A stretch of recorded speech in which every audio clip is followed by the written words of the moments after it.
Hello, Cancer, Sun, Moon Rising, and Venus signs. Kamusta kayo? Sana po nasa mabuti kayong kalagayan. Welcome back po sa Star Tarot. At kung bago kayo dito, welcome din po kayo. Please subscribe, like, share my videos, and leave me a comment kung nakaresonate kayo. So, first card ninyo, Three of Swords, pero naka-reverse siya. So, this is good. No? This is a good sign. Kasi, ibig sabihin na kung ano man dati, no? Kung ito yung naka-upright, ibig sabihin na meron kang pinagdaan ng matinding heartbreak, meron kang pinagdaan ng matinding sama ng loob, frustration, mga ganyan, ano? Pero ngayon, baliktad na siya. So, ibig sabihin na overcome mo na to. 'Di ba? It's either na-overcome mo na or mau-overcome mo na, yung gano'n. So, this is good, no? This is a good sign. Kasi ibig sabihin nito na magdedesisyon ka na you are going to move on, no? From that pain, from that uh, hurtful situation. Maaaring may acceptance na dito, no? Tanggap mo na kung anong nangyari, naintindihan mo na, 'di ba? Yung sitwasyon, kaya willing ka nang mag-forgive and handa ka na doon sa healing process, 'di ba? You are definitely going to release, 'di ba? Kung ano man yung mga emotional burden, ano man yung mga sama ng loob, mga resentments, ano na 'to, kumbaga you're going to leave those behind you na at handa ka ng, magbagong buhay, handa ka ng akapin ang bagong chapter sa buhay mo. So, we also have the Queen of Cups, ayan. So, this is you, okay? This is you. So, maaaring reminder ito sa'yo ngayon na mas ano kayo ngayon, mas magiging matalas ang inyong radar sa ngayon, mas magiging malakas ang inyong mga psychic abilities, yung mga intuitive abilities mo, mas malakas ngayon. Yung intuition mo will be heightened, 'di ba?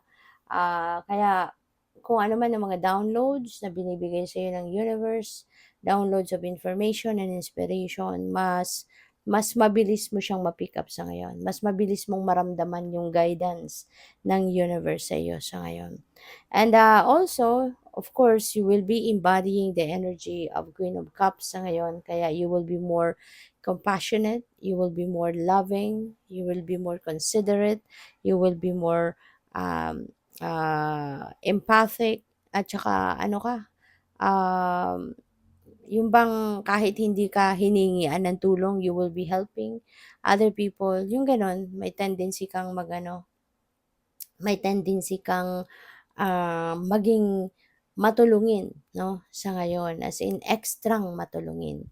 So, we have the Four of Wands, which is a celebratory energy.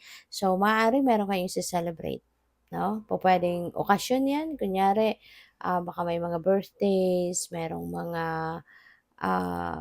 mga anniversary, monthsary kayong celebrate soon, or pupuwedeng merong achievements or accomplishment kayo na ise-celebrate. So, pupuwede rin ano na maiimbitahan ka, baka maiimbitahan ka sa mga okasyon, sa mga selebrasyon ano ng kung sino man, mga kaibigan mo, kapamilya, mga ganyan. So, you will be attending, mga parties or pagtitipon, mga ganyan. So, what else? And by the way, maraming salamat for subscribing. And if you haven't subscribed yet, subscribe na kayo. And also, maraming salamat din for not skipping the ads. Malaking bagay po yun sa akin. And also, please click the join button sa baba ng video kung gusto po ninyo na mag-join kayo sa membership. So, we have wait. Ayan. So, pwedeng the wait is over dito. So, if this is related to this, maaari 'no na for the longest time talagang nahirapan kayong bitbitin ano, yung heartache na 'yan, yung heartbreak na 'yan. So, nagtiyaga ka, 'di ba? Tiyinagaan mo din yung sarili mo kasi hindi mo rin mapipilit, 'di ba? Hindi natin mapipilit 'no na anong tawag dito, na makapag-forgive tayo agad, na matanggap agad natin ang sitwasyon. Hindi natin puwedeng madaliin ang sarili natin. Kaya maaring you've been very patient about yourself, um, you've been very patient about the situation na malalagpasan mo din 'yan, et cetera.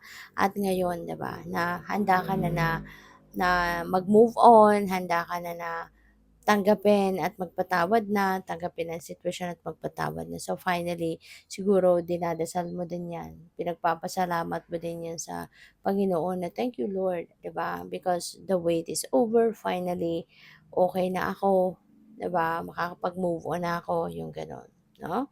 So, for others of you, pupuwede rin ano, na yung wait card na 'to is parang pinag-aantay ka pa. Okay? Maybe there is something that you really want to have in your life.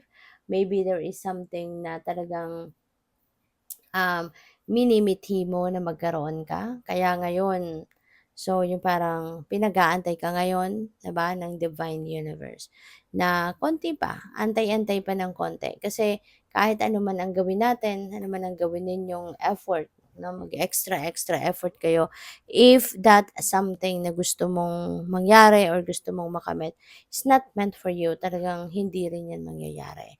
Kaya kailangan na tiyaga-tiyaga lang, makinig ka sa guidance 'no ng divine universe para nang sa gayon you will be guided accordingly. No, laging dapat nakikinig tayo sa ating intuition para alam natin kung ano na yung susunod nating mga gagawin or ano yung nararapat nating gawin. Alright? So, what else? We have yes. Holy moly. So, maaari, no, na green light ito sa'yo.